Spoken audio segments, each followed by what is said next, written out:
Hey, welcome. Thanks for checking out my channel and for checking out this video here on Paint and Draw with Tom. Today we are back at Minisink Park here in Monroe County, Pennsylvania, right near the heart of the Poconos, close to Delaware Water Gap. And we're going to paint on a very cold day, so I'm intentionally going with soft pastel as my medium here today. That way we don't need to contend with stiff oil paints or freezing waters that might pop up during a plein air painting session like this when we're using watercolor. We're going to go on a brief hike here, a very brief hike, as I parked all the way toward the end of the parking lot, close as possible to Broadhead Creek. And we're going to hop right on the first access point here and look to paint right on the creek. It's a bright sunny day. It is very, very cold here on the 1st of December 2025. It's below freezing by quite a bit. So we're going to be contending with that, but it's still going to be a great painting session here. And as is usually the case, I got here a little later than I wished to. I was hoping to paint the sunrise, and the sun's already up, so we're going to be contending with that. We're going to have to figure out whether or not we want to do a backlit scene, or perhaps maybe find some trees or other items to make the focal point of our painting that might be front lit as a result of that low light casting over the horizon. So we'll get down to the creek bed here after checking out the trail and all the beautiful scenery here. This really is a beautiful area. And then we'll pick out our scene and we'll get going.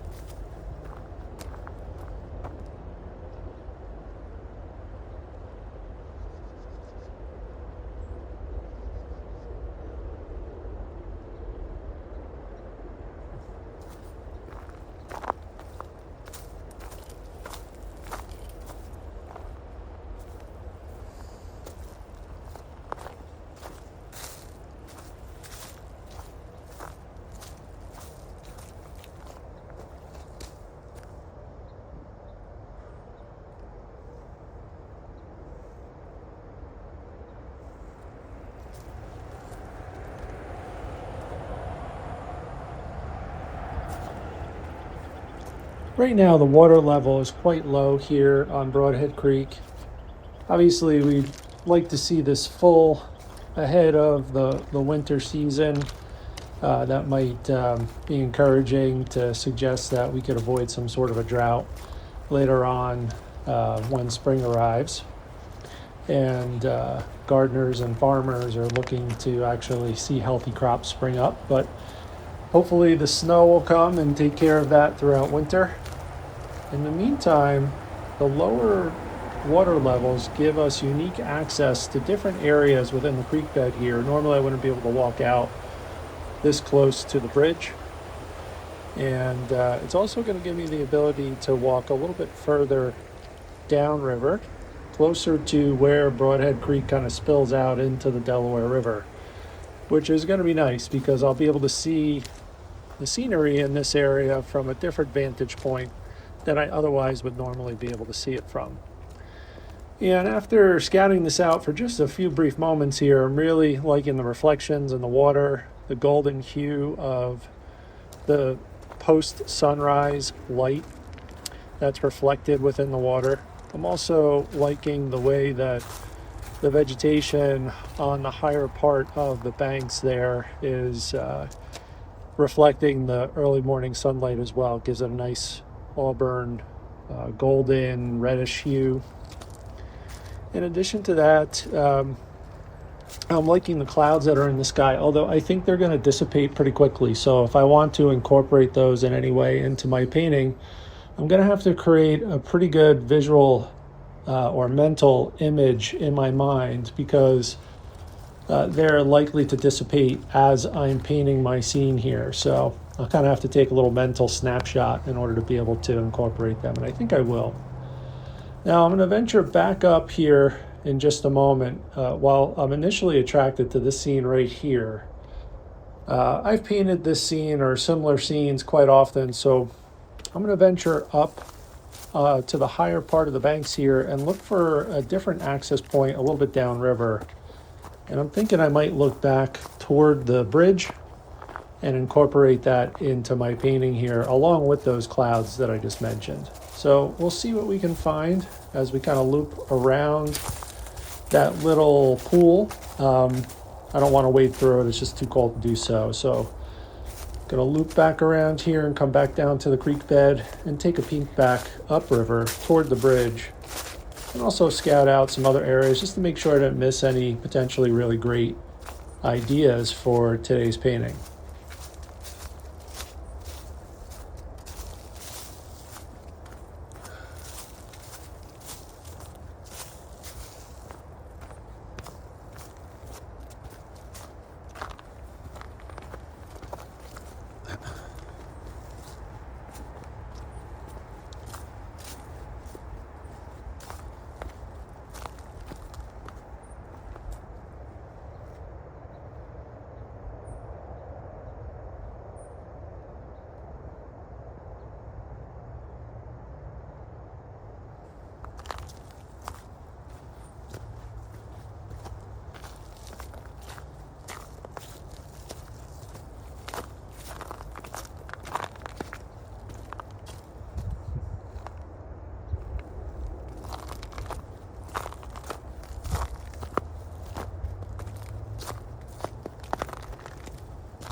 Back.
You might have noticed in this area here, the water, which is pooled and a little still, is frozen. There's a thin crust of ice.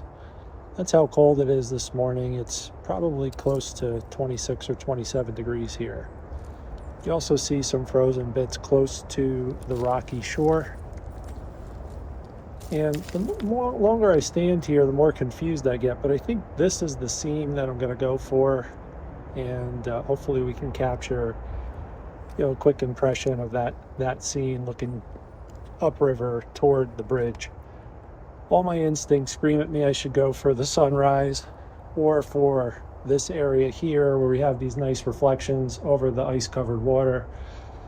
But I'm going to go a little bit different today, in a different direction, and we're going to paint the bridge upriver along with the scene surrounding it, which should get lit up as the sun rises up higher in the sky. And once again, I'm going to try and keep some semblance of those cloud formations and incorporate those into the scene as well.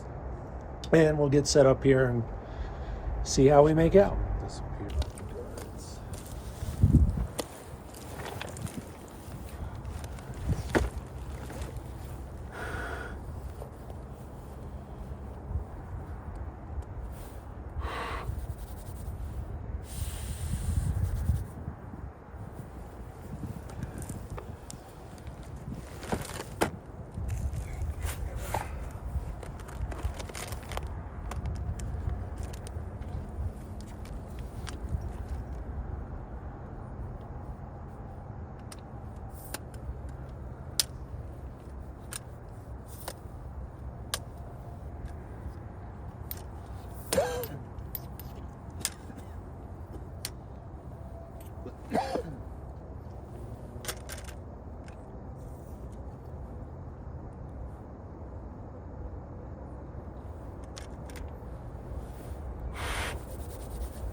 So we're gonna fasten my little homemade dust collector made out of an Amazon cardboard box and some duct tape to my easel in hopes that we might be able to capture any of the dust that falls off of the sanded paper that I'm using here today while painting here with Pastel.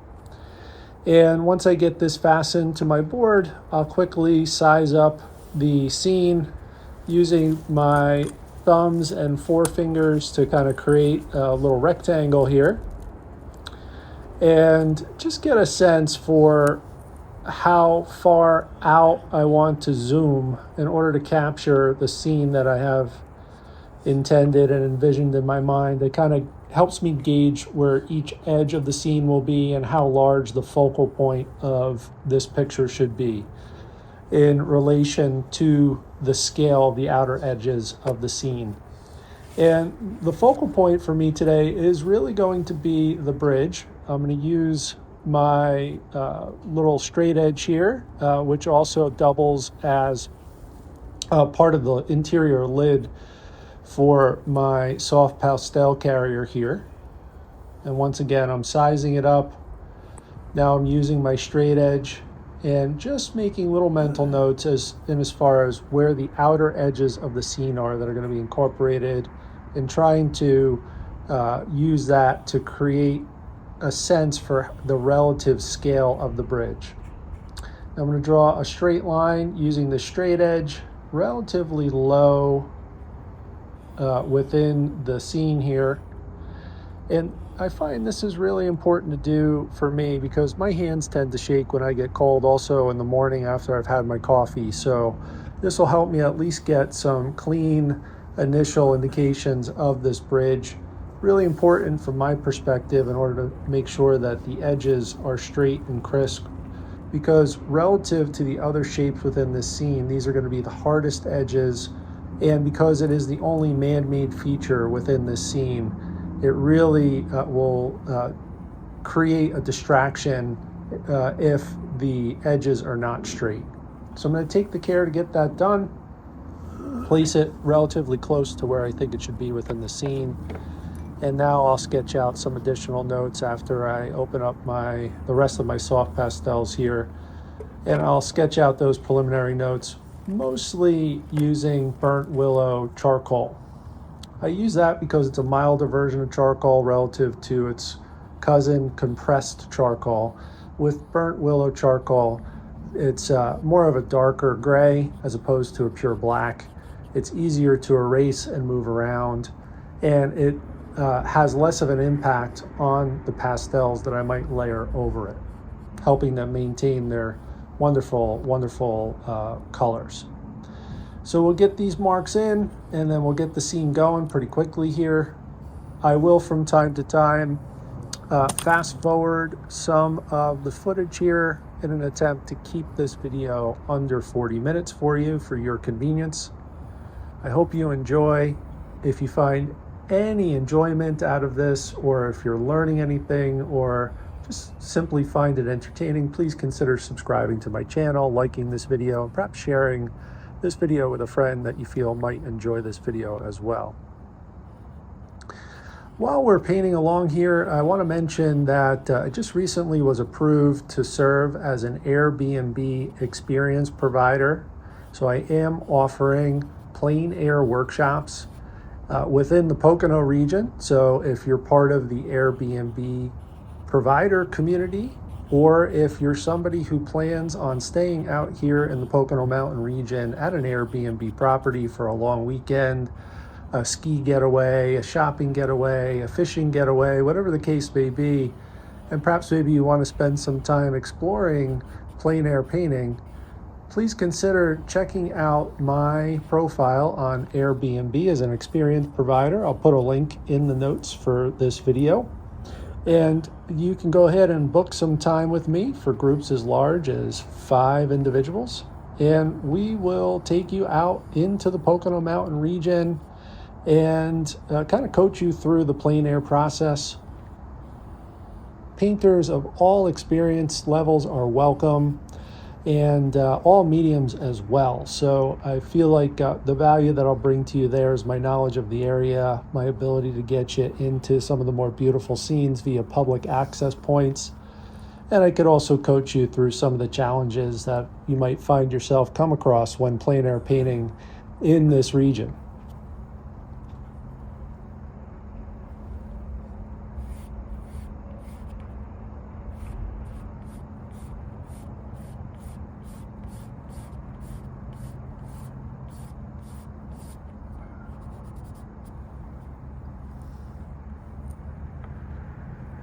So you may have noticed I'm putting some color notes in intended to reflect the color of the sky. I'm doing this starting here mainly because I want to capture some indication of the clouds, because I do anticipate, as I mentioned earlier, that they will dissipate throughout the morning here.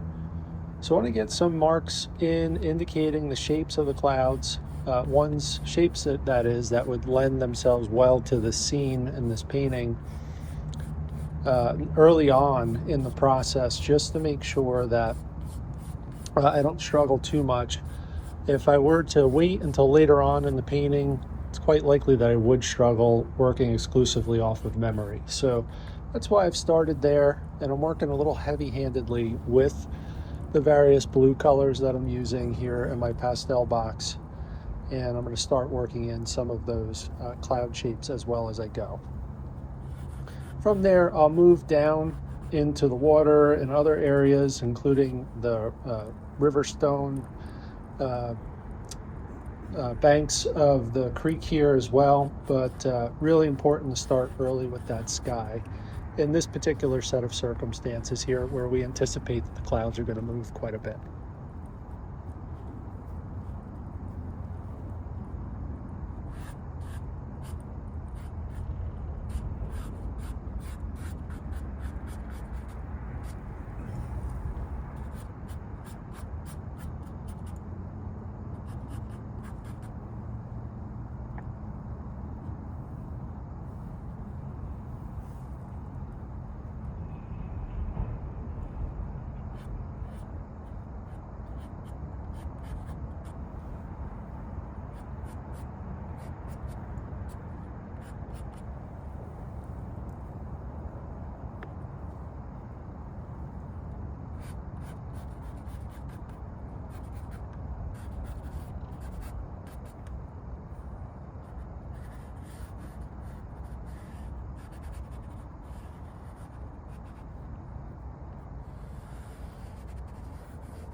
sun's going to be an issue.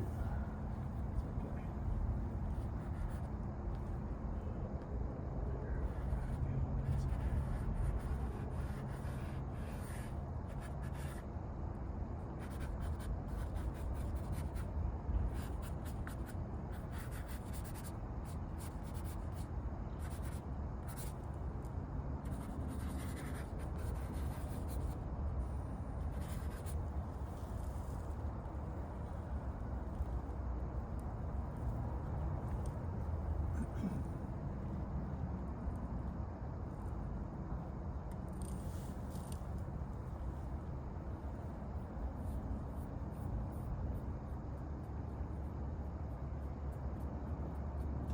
I'm going to use a small fan brush to blend the colors across the sanded paper here. I'll use my finger from time to time, but I'm mainly going to use the brush.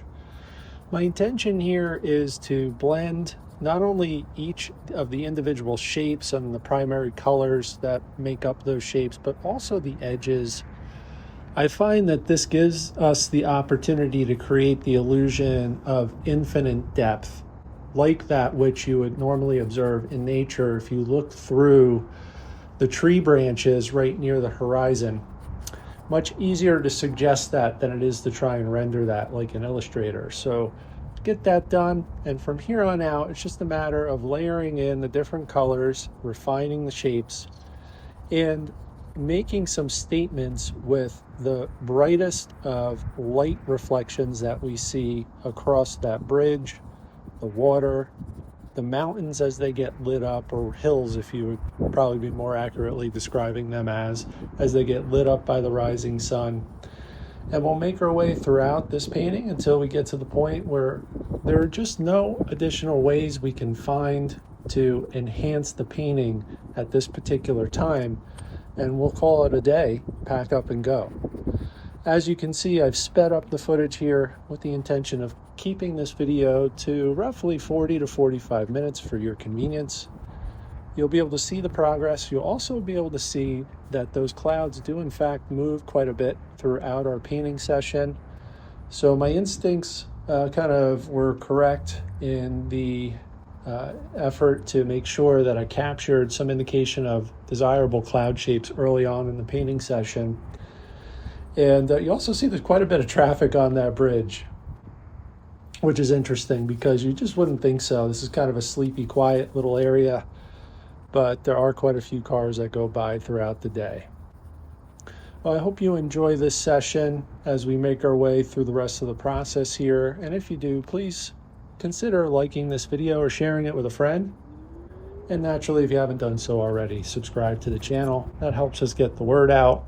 That helps us make sure that more of the artwork is seen and more folks have the opportunity to learn about the wonderful accessibility of the beautiful Pocono Mountain area and this region provides for plein air painters.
So we're getting close to the end here. While the total elapsed time that was used for painting here on site was about an hour and 20 minutes for this little 8-inch by 13-inch pastel painting, the speed of the footage was sped up just to keep this video, as mentioned, right around 40 to 45 minutes or so for your convenience. I'm going to get a few small touches in, intending to incorporate some of the highlights. I'll also refine the clouds a little bit. At this point, working completely from memory or imagination, because as you can see in the background, most of the clouds are completely gone. And the sky is almost 100% blue sky. Such a beautiful morning. So I'm just going to make some small refinements just to get this to a decent spot here on site. Who knows if I'll touch it up any further. Sometimes I'll leave these paintings as they are, just to keep the freshness and the connection to the actual time spent out in nature. We'll see. Inevitably, this will sit around in my studio for a little while, and we'll make a judgment call at some point whether or not to leave it alone. Speaking of judgment calls, I'm going to stand up right now, make sure that my easel is secure, the wind is blowing a little bit, and I'm going to take a step back and look at this painting. There you go. I like the way that this turned out for the most part. I may just get some final highlights up on the upper portion of those clouds where the light would be most intense, and we'll wrap up. Thanks again for checking out this video. Please remember to like and subscribe, and check out my profile on Airbnb. Maybe a good holiday gift for somebody who's interested in learning how to plein air paint here in the Poconos. Perhaps maybe if you're interested in a guided tour where we could plein air paint together, take a look at it for yourself as well. Thanks again. Stay well. Hope to see you again next time.